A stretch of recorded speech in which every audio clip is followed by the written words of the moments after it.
I'm investigative journalist Molly Barrows. For years, I've covered the stories that made headlines in Northwest Florida and all along the Gulf Coast. Murders, missing persons, and mysteries of all kinds. These cases are far from over for many victims because the full story has yet to surface.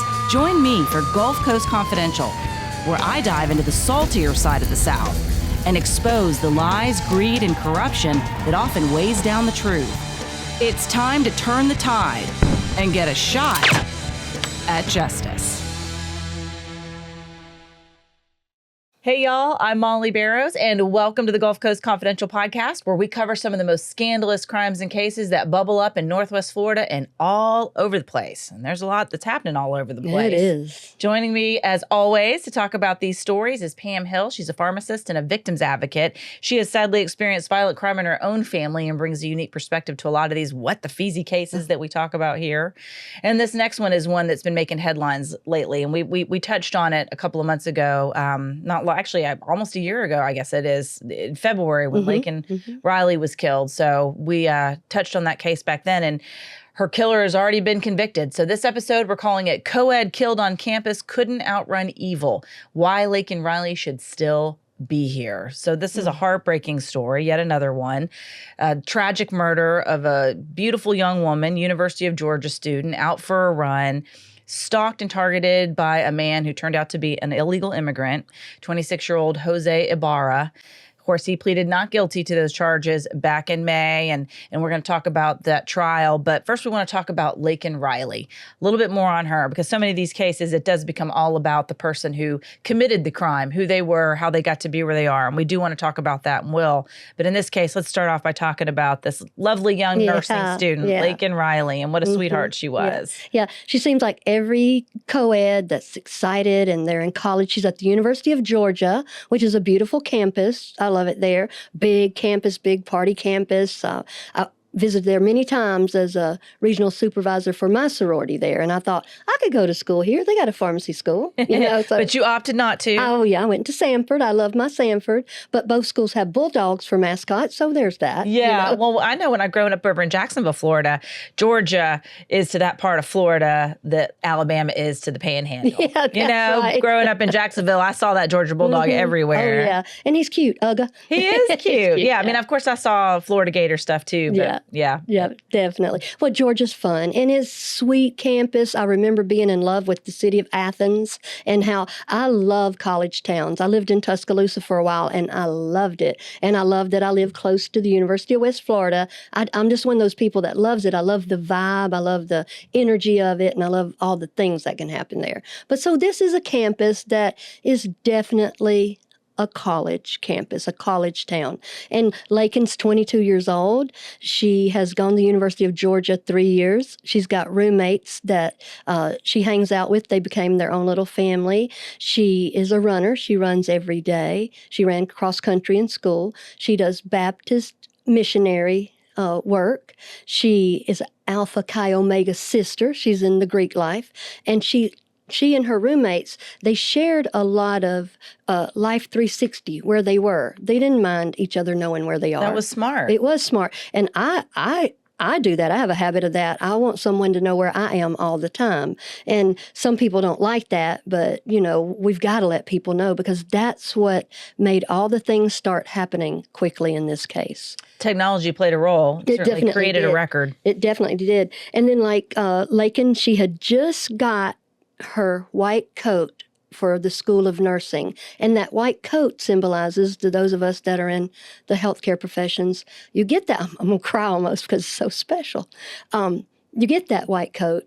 And so she had gotten her white coat, which that signifies the beginning of a nurse's journey. Wow. And it's of compassion and humanity and all the things, the higher calling of all that, the beautifulness of becoming a nurse. And she's having to go to another college for nursing school because I didn't know this, but the University of Georgia doesn't have a nursing school. Okay. So, but she can still be there with her friends and still keep that life going on. She would call her mama most all the days when she was going out for a run, and she wanted to know if her mom had time for a call. She was fixing to go running. So that was at 9:03. This happened 272 days ago.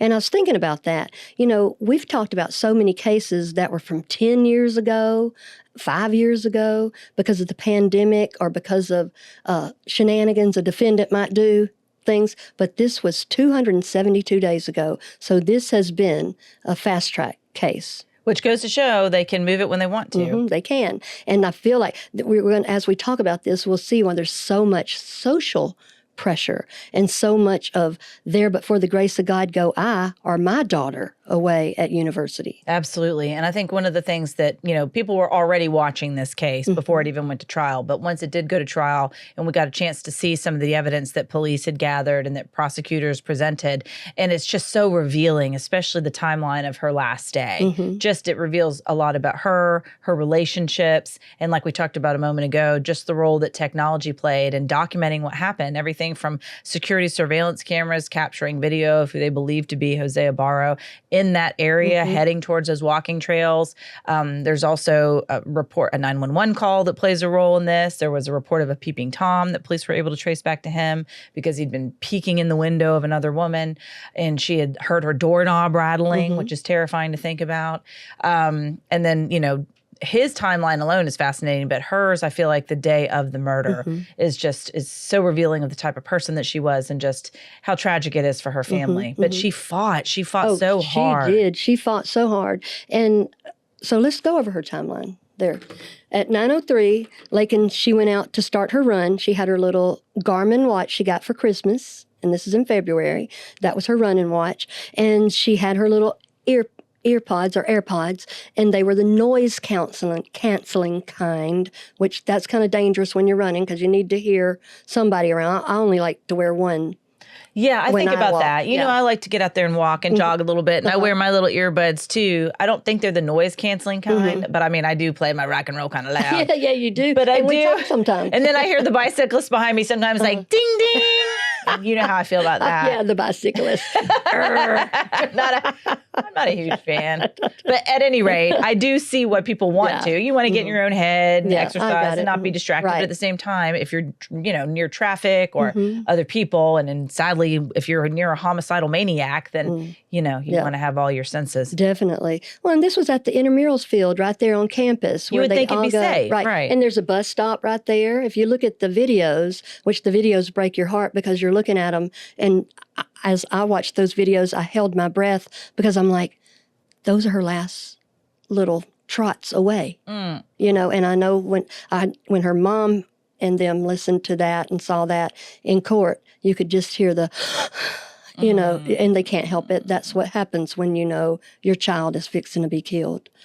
But because she hit a spot in the woods, right? There were no cameras in that particular area. But what I did see, it looked like there were plenty of people around. So you could see why she would feel like this was a safe route. At the beginning, and she'd ran it so many times.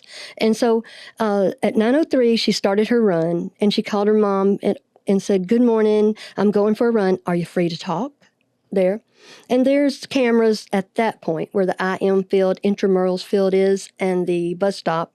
At 9:06, she's out of view, no camera view. And what's interesting about this day, there was an AT&T outage. So there was trouble with phones. And you'll see that later, this had something to do with her friends trying to call in or to find out what's going on. At 9:11, Laken activates her SOS app on her phone and calls 911. And the phone hangs up. So 911 calls her back 2 times. At 9:24, there's a call from her mom, and it goes unanswered. Around between 9:30 and 11, her roommates, Sophia and Lily, they go out to look for her, and they find one AirPod. Man. And it has wax on it. And somebody had asked her, "How do you know that's Laken's?" And, you know, she almost cried and almost laughed at the same time. Said, "We know little Laken had waxy ears." You know, they're roommates. They're sorority sisters. They know each other, you know, like, or joke with each other. "You got wax all over your AirPod." Yeah. So at 9:38 a.m., just her mom had texted, "Call me when you can." 11:47, her mom texted, "Please call me. I'm worried sick about you." And right before that, her mother had texted, "You're making me nervous not answering while you're out running. Are you okay?" 11:47, her stepdad calls, her roommates call, her sister calls. And then at 12:05, Sophia and Lily report Laken missing at the University of Georgia because they see on her Find Me or Life 360, she's been at the same place for a long time. They went to go look for her. That's when they found this AirPod, but they couldn't see her from where they were. She was about 60 feet off the trail, but they couldn't find her.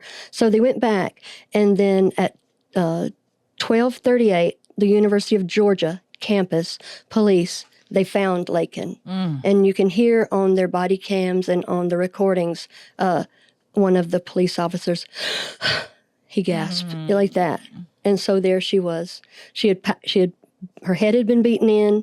Her skull was disfigured. It was blunt force trauma and asphyxiation.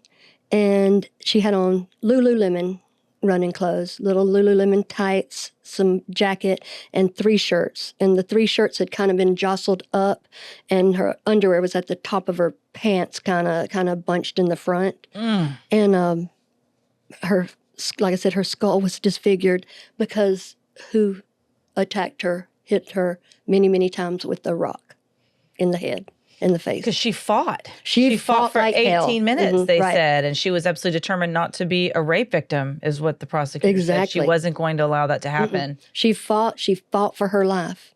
So, and he ended it with a rock and asphyxiation. Sounds like it was a combination of the two.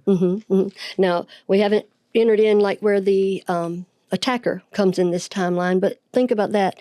9:03 to 9:11.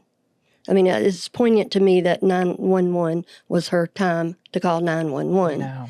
Yeah, they started zeroing in, right, on Jose Ibarra fairly quickly. Yeah. And there was just a whole chain of evidence because he had been spotted on security cameras in the area. It turned out to be most likely the peeping Tom that somebody had called 911 about, that woman in the area. And that might have been really the tipping point that even put him on police's radar. Thank God for this lady. Jose Ibarra was out skulking around about 6 o'clock that morning. And he's drunk already. Drunk already, drinking stuff. And his apartment was right there near the intramurals field. And, there's some people that believe that, all that campus apartments and stuff all should be kind of secluded. You don't want like grown men over here that just sit around and watch girls all day being on campus. Right. But you can't stop people from living where they're going to live.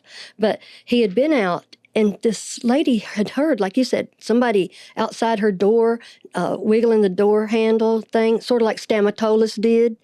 Oh here. My gosh, yes. Armed to the teeth. If you haven't seen that episode, we had a dentist that ended up in jail because basically slew of complaints against him for inappropriate behavior and touching of patients, of employees, showing up in the middle of the night at people's houses. And one of those times, couple of those times, like he was peering in windows, trying doorknobs. And kind of strange stalking behavior. Right. This is Stamatolis style, this guy right here.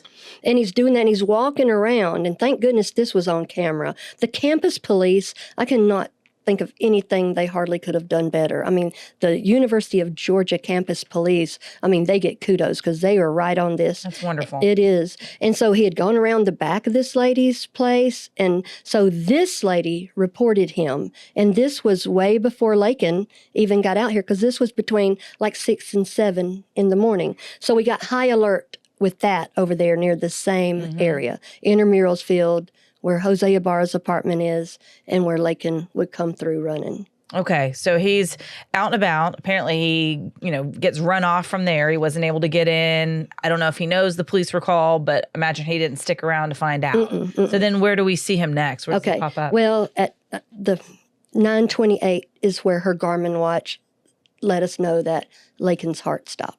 Oof. Isn't that something? Oh, man. These things that we wear, that help us so much with, technology and our jobs and our lives and stuff.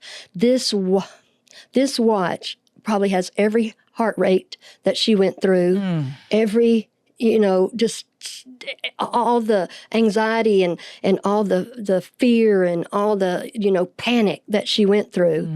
And then at 9:28, we know that her heart stopped. Bless her heart. And, she was found in that cruel way that he killed her with a rock, and then with her clothes shoved up and down, but she fought like hell. She was determined not to be a rape victim of his.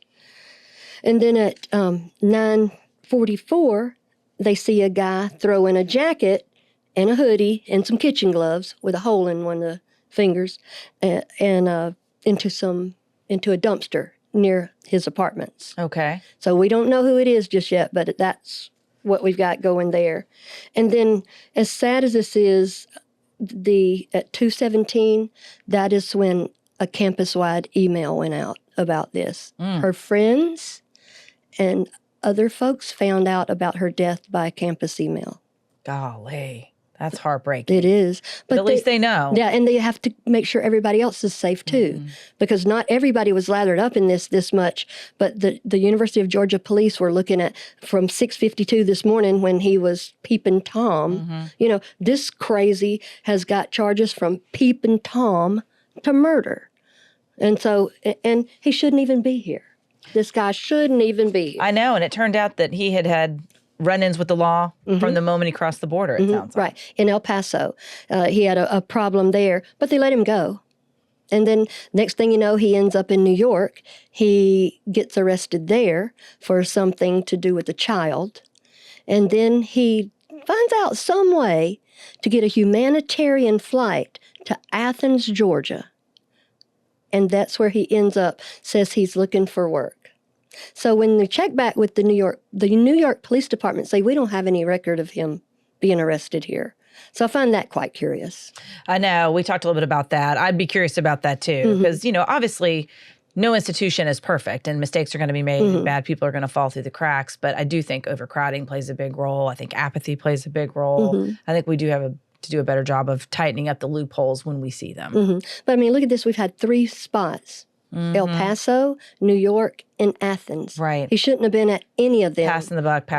Right. Because I believe in folks immigrating over here if they want to. My very best friend immigrated over here from Taipei, Taiwan. But there's a process. That's right. And she knows that she was only 4 years old when it happened, 4 or 5 years old. And she knows what her stepdad, who was in the Navy here, had married her mom, and they had to go through all kind of things. Then her mom opened a Chinese restaurant over here, and she wanted some of her family to come over and help work here.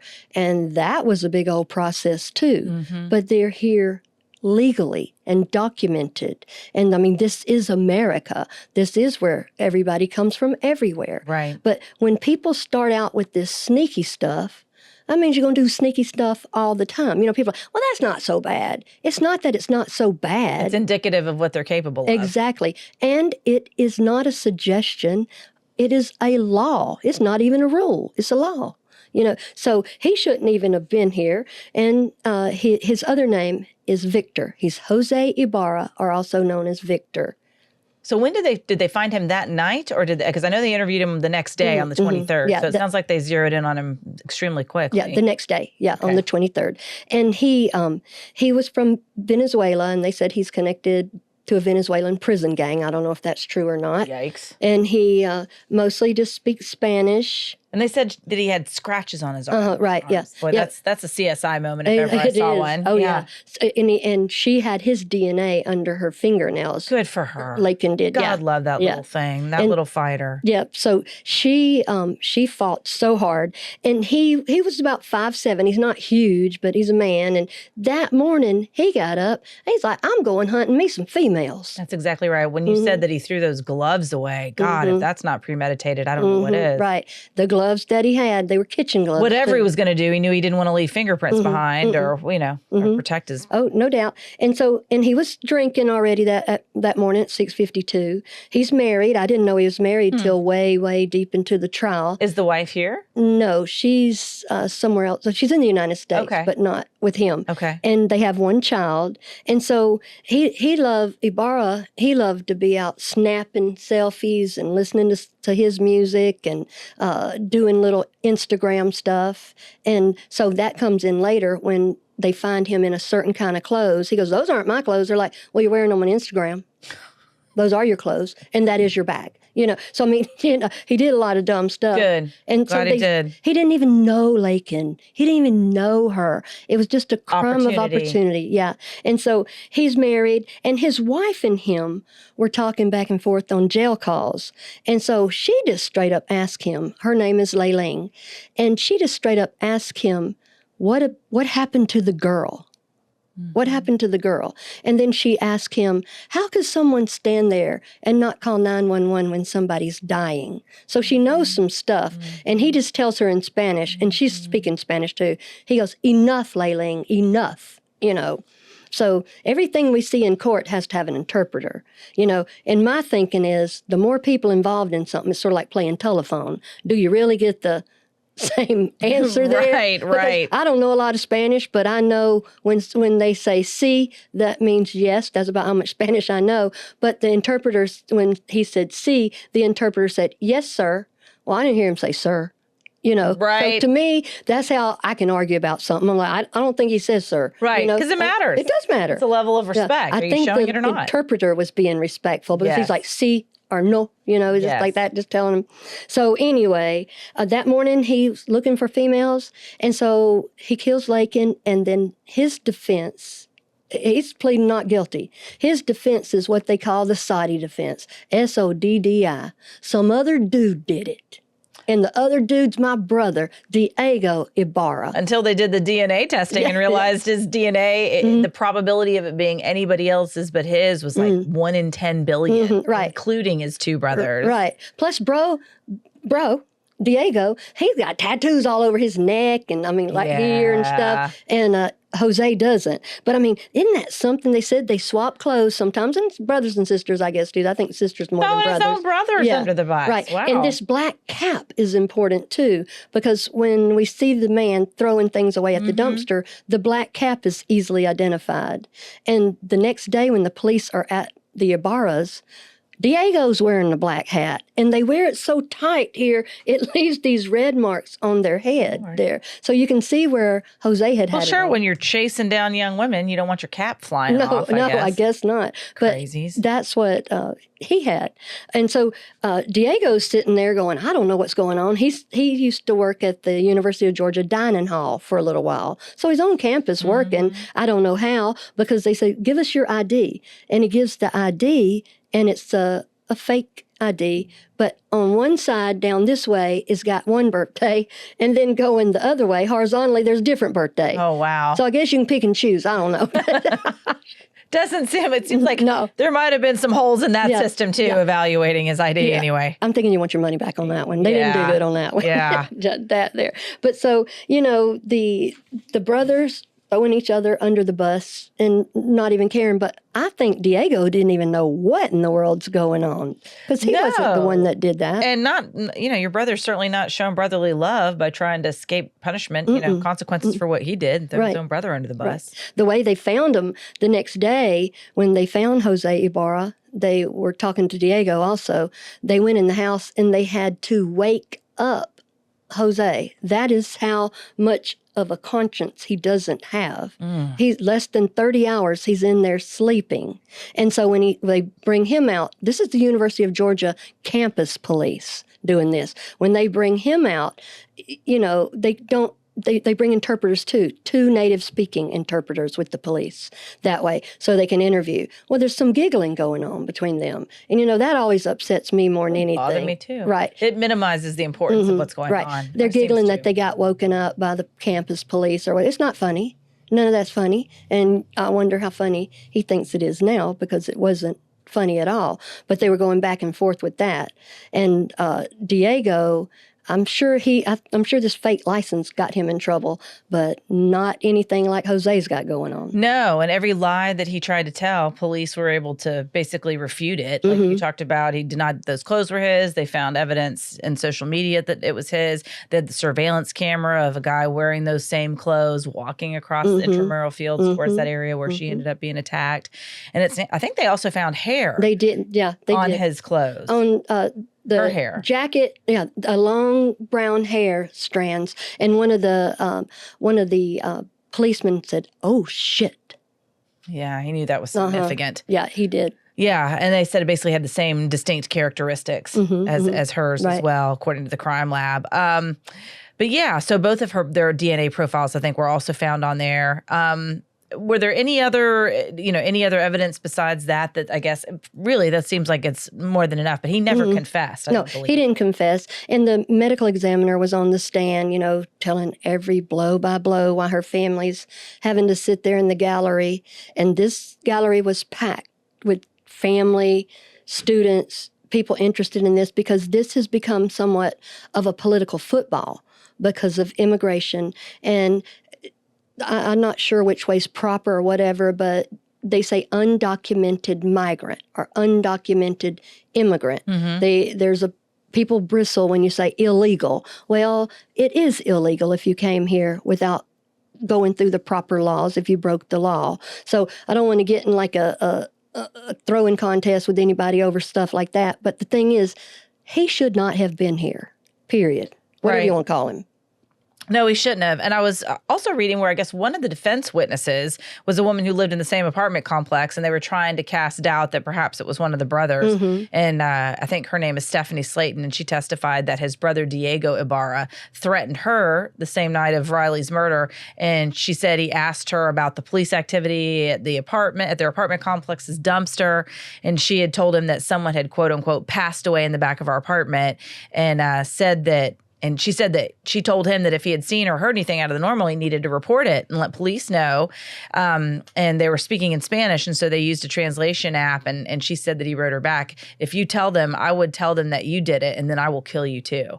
So I imagine these brothers, maybe this was just their MO. Maybe you just blame it on the other, and then they both kind of try to get out of it. Right. But it makes you wonder if this isn't some sort of game that they had played before. Oh, yeah. And then to me, anytime there's any extra anything, you and I talking is one thing. If I want to tell you something and I tell it to James and then tell James to tell you, they can get lost in translation. But if there's another language being spoken there, or you don't know if someone comprehends when they've got those headphones on in court. But I was thinking about all that, the confusion of that and the confusion of the brothers and the people that kind of come around and think, well, we'll just use chaos to control everybody. I know. It's so sad. I think that's exactly what happened. But look at there. I mean, they fast-tracked it. It's already done. And I think it was not a jury trial. It was a judge trial, correct? And then he, after listening to the evidence, he found Ibarra guilty on all charges and then sentenced him immediately to life in prison without the possibility of parole, honoring requests by both Riley's family and friends. And so his quote was, Today, the integrity of our judicial process. Okay. Sorry. 3, 2, 1. And so his quote was, "Today, the integrity of our judicial process and the pursuit of justice transcended political considerations," end quote. And that was the district attorney, Deborah Gonzalez, whose circuit includes that Athens, Clark County area. And she continued, quote, "No sentence can undo the harm caused by Jose Ibarra's actions, but we hope it brings justice to Laken's family and the community," end quote. And of course, they're extended their condolences and that their hearts would always be with them. So at least, that does provide some sense of justice, that at least they found their man, he was convicted, he's been held accountable. But it does break my heart for the family because it did become this rallying cry for Congress and Washington, members of Congress, to say, make it about the immigration issue. And no, he shouldn't have been here. And no, it should not have happened. But at the same time, it overshadowed this beautiful young woman's life and the cruelty of him snuffing it out. And if I were her parents, I wouldn't want my child to forever be associated with something as contentious as the immigration debate. I would want it to be about this horrible person committed this terrible crime and took the life of my beautiful young daughter. And I want her to be remembered for X, Y, and Z, not for how she died and not for who took her life. Right. Not to say that those other issues don't need to be addressed, but I would not want her to be the poster child for that. Definitely. Well, that's funny that you said that because Laken's dad, he said, "My daughter was an angel. If everybody could live like Laken, it would make the world a better place. When she needed me most, I couldn't protect her." That was her dad. Her sister said, "I've lost my best friend and lost things that will never be. It hurts for me to tell people my sister didn't die. She was murdered." And I certainly can understand that. And she said, "There's a big hole in my heart, and I can't wait to give her a big hug. Her sister is a student at the University of Georgia. It's her sister's dream school also. She said, I cannot enjoy the campus here, and I don't want to do anything by myself, but this is my dream school. And then Laken's not there with her. And her mom had also said that, similar to what you had said, basically, that Laken was beautiful and that nothing will ever be the same. I know, and this is going to be their first Christmas without her, you know, and their first New Year's, their first Thanksgiving. A lot of first, and they're so hard because with grief, it's several things. It's love with nowhere to go, and it's the receipt you hold that you loved someone, and the things that are happy too can make you grieve because you grieve for what's not there. And this is what her stepdad said. May I read this? Sure. This would be something, this was her last journal entry, and it was on December 2023. She had her mindset on her future. She said, to my future husband, as silly as I feel writing this, my old small group leader once recommended it, so here I am. To my future husband, I want you to know that I'm thinking about you. I'm working every day to become the best wife I can be by working through my current relationships to the best to prepare me for us and our kids one day. I can't wait to love you in the best way I know how for the rest of our lives. I pray you know and feel the importance of my love and hopes for our relationship, no matter what challenges we face. Let's glorify God together. Beautiful little soul. Yeah, she was so sweet. And she was just doing all the right things, not bothering anybody else, just trying to get her future. And what a wonderful nurse she would have been. Absolutely. And that's what we will remember her for, bringing the light when she could while she had the time to do it here. Well, thank you, Pam. I appreciate you joining us for this one. And that is it for Coed Killed on Campus, Could Not Run Evil, Why Laken Riley Should Still Be Here. And we appreciate you joining us for this episode. I'm your host, writer, and producer, Molly Barrows, with co-host and researcher, Pam Hill. And a big thanks, as always, to our director, editor, and production engineer, James Roy. Remember, you can listen to more of our Gulf Coast Confidential conversations wherever you listen to your favorite podcast. And you can also watch on the Gulf Coast Confidential YouTube channel. Just don't forget to like and subscribe, y'all, and we'll see you next time. Bye.